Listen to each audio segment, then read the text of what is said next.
guys. So my article is called Shari Franke Gives Raw Retelling of Mom's Abuse, Jodi Hildebrandt Influence in Memoir, and it is by USA Today. In the news, we have seen various stories about how child actors such as Demi Lovato, Macaulay Culkin, Drake Bell, and Lindsay Lohan, among others, were impacted by the public audience they had at a young age and the industry that they were a part of. That is why limits and laws have been made to support child actors. Actors have clear working hours while their private lives, obviously there are exceptions, are left to be non-commercial. However, children of family vloggers do not have the same limits. Their waking and even sleep hours are monetized and publicly available for 2.5 billion active monthly users worldwide. With no separation from their work and personal lives, they have little expectation of privacy, which can create immense trauma. Their rooms or sets. This is especially true because people can make comments about their most private moments, and they're all available to read. Recently, former children of family vloggers have shared their experience of being in the spotlight. One such case is a young woman who has been outspoken named Shari Franke, who is a part of the Utah-based 8 Passengers channel on YouTube. Her mother, Ruby Franke, and father, Kevin Franke, created a YouTube channel early in 2015 to document the lives of their 6 children. Shari is the oldest out of the 6 and published a new memoir called The House of My Mother that sits at the top of the New York bestseller list for books right now. This memoir covers Shari's story and the abuse she suffered in the hands of her parents and Jodi Hildebrandt, who is the family's live-in therapist.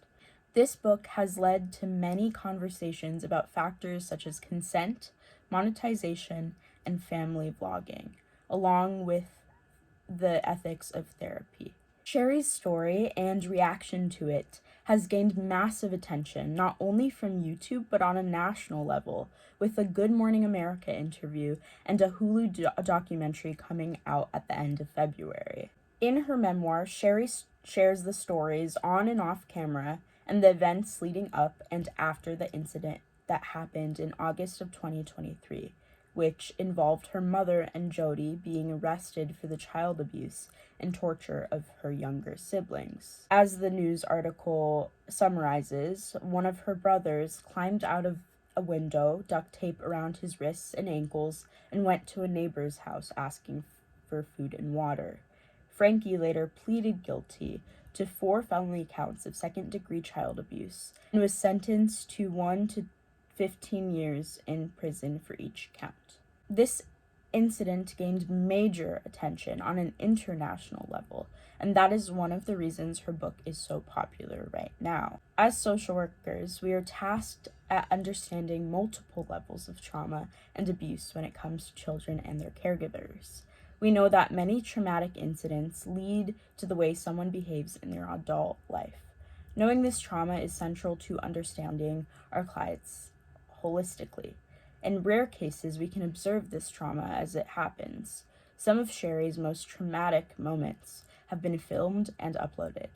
The ones mentioned in the book that we do not see leads us to make conclusions about what went down with Shari's younger siblings, even if she wasn't there to see it. The most important conversation central to Shari's book is about their family therapist named Jodi Hildebrandt. This woman, who initially saw their oldest son, Chad, infiltrated the lives and minds of their family and the millions of people who watched her therapeutic and intervention called Connections. Shari shared her experiences of doing therapy with Jodi, who is a former mental health counselor who voluntarily surrendered her license after it was put on probation for confidentiality violations and other infractions. Shari, who disclosed she struggled with OCD, depression, and anxiety, left her vulnerable to Jodi's abuse. Connections encouraged impeccable honesty, rigorous personal responsibility, vulnerable humility, and ending cognitive distortions.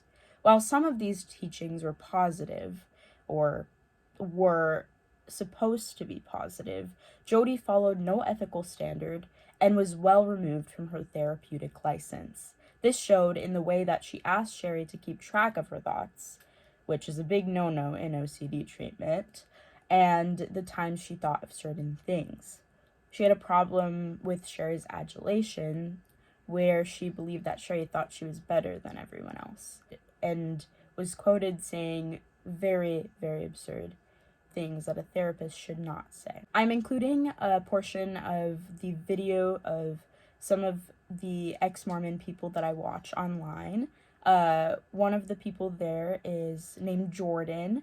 She is a licensed clinical social worker, MSW, LCSW, and reviewed the book herself with her partner.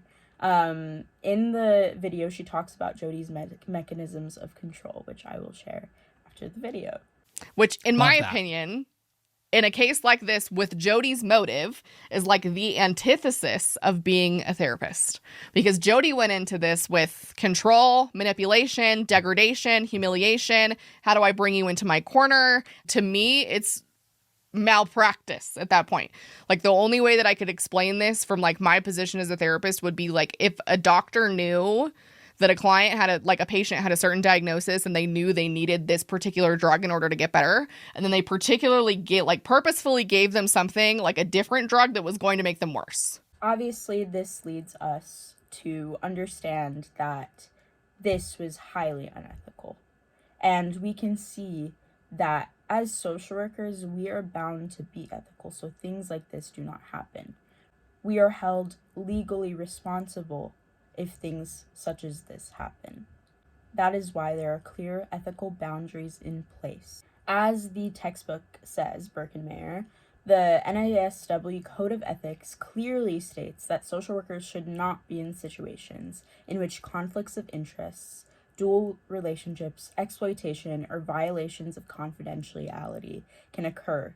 The code also addresses the propriety of having a dual relationship with a former client following the termination of the professional relationship. And we see that Jody never ended her professional relationship. She was involved the entire time. And even though she wasn't licensed, she was still practicing. This shows that as social workers, we need to not only be ethical and have boundaries, but also call out people that do not have ethical boundaries, because this abuse may have been prevented if someone stepped in. As social media changes and social workers respond to kids with various forms of trauma, we are tasked at understanding different levels of experiences. This can lead to a way for social workers and other mental health professionals to make policy changes that significantly benefit the lives of children, especially the lives of children in the public view or children of family vloggers. Without this reform, unfortunately, we can see things like this happen all the time, and we don't know what happens behind closed doors.